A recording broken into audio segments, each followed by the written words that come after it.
बिस्मिल्लाहिर्रहमानिर्रहीम। अस्सलाम वालेकुम। उम्मीद करती हूँ आज आप सब लोग ठीक होंगे। आज मैं आपके लिए लेकर आई हूँ बगैर आटा गूंदे मूली वाले पराठे की रेसिपी। इसे बहुत ही जल्दी तैयार किया जा सकता है और ये बहुत ही मज़े के बनता है। आप इसे 5 मिनट में आप इसे तैयार कर सकते हैं। आइए इसे बनाना शुरू करते हैं। यहाँ पर मैंने एक अदद मूली ले ली है। अब मैं उसे कद्दूकश कर दूँगी। ये देखिए मैंने मूली कद्दूकश कर ली हुई थी। आइए अब इसे बनाना शुरू करते हैं। मूली भी मैंने कद्दूकश कर ली थी। एक अदद पैन ले लिया है, मैंने उसके अंदर ऑयल डाल दिया है। ऑयल को मैं थोड़ी देर गर्म कर लूँगी। फिर मैंने डाल दिया है हाफ़ टी स्पून ज़ीरा ऐड कर दिया है इसके अंदर, और मैं हाफ़ टी स्पून इसके अंदर अदरक लहसुन का पेस्ट ऐड कर दूँगी। इसे अच्छी तरह से फ्राई करूँगी।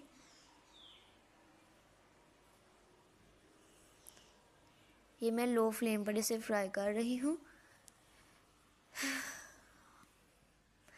इसके बाद मैंने इसके अंदर ऐड कर दिया है फुल टी स्पून नमक और हाफ़ टी स्पून हल्दी, हाफ़ टी स्पून ही मिर्च ऐड कर दी है।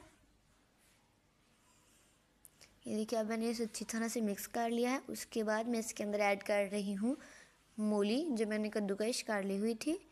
अब मैं मूली को इसके अंदर अच्छी तरह से मिक्स करूँगी। इसी तरह इसे लो फ्लेम पर इसे अच्छी तरह से मिक्स करती रहूँगी। देखिए अब मैंने 2 से 3 मिनट इसे पकाया है। इसी तरह इसे लो फ्लेम पर बनाते रहेंगे। ये आप देख सकते हैं इसका कलर कितना सारा चेंज हो चुका है। इसके अंदर 2 अदद मैं हरी मिर्च ऐड कर दूँगी। हरी मिर्च ऐड करने के बाद मैं इसके अंदर ऐड कर दूँगी धनिया। हरा धनिया मैंने इसके अंदर ऐड कर दिया है। हरा धनिया ऐड करने से इसकी लुक बहुत ही प्यारी आती है। ये देख सकते हैं आप, बहुत ही प्यारा लग रहा है। याद रखिएगा कि मैंने इसे लो फ्लेम पर बना रही हूँ, आप इसे लो फ्लेम पर फ्राई करिएगा। आइए अब दूसरा मिक्सचर तैयार करते हैं। यहाँ पर मैंने एक अदद बाउल ले लिया है। उसके अंदर मैंने देखें 1.5 कप मैंने आटा ऐड करना है। ये देखिए 1.5 कप मैंने आटा ऐड इसके अंदर कर दिया है। आटा मैंने छान लिया हुआ था। अब उसके बाद जो मैंने मिक्सचर बनाया था, जो मैंने मूली फ्राई की थी, वो मैंने इसके अंदर डाल देनी है। वो मैं इसके अंदर डाल देती हूँ।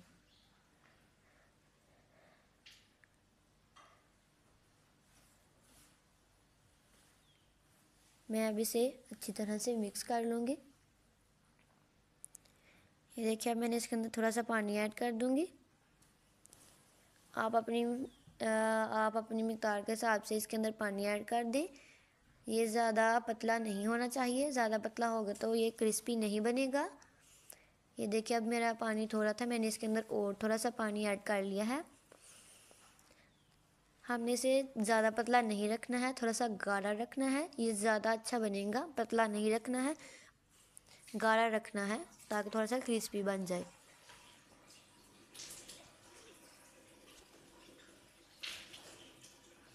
आइए अब इसे बनाना शुरू करते हैं। एक अदद पैन में मैंने थोड़ा सा ऑयल डाल दिया है। अब मैं उसे सारे पैन पर फैला दूंगी। देख सकते हैं।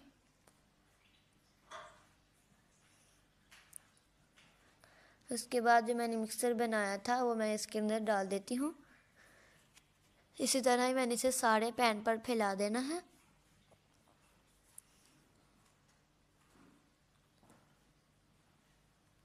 देखिए इस तरह मैंने सारे पैन पर इसे मिक्सर को फैला दिया है। इसे लो फ्लेम पर बनाना है ताकि ये अच्छी तरह से पक जाए, इसके अंदर कोई हिस्सा इसका कच्चा ना रह जाए।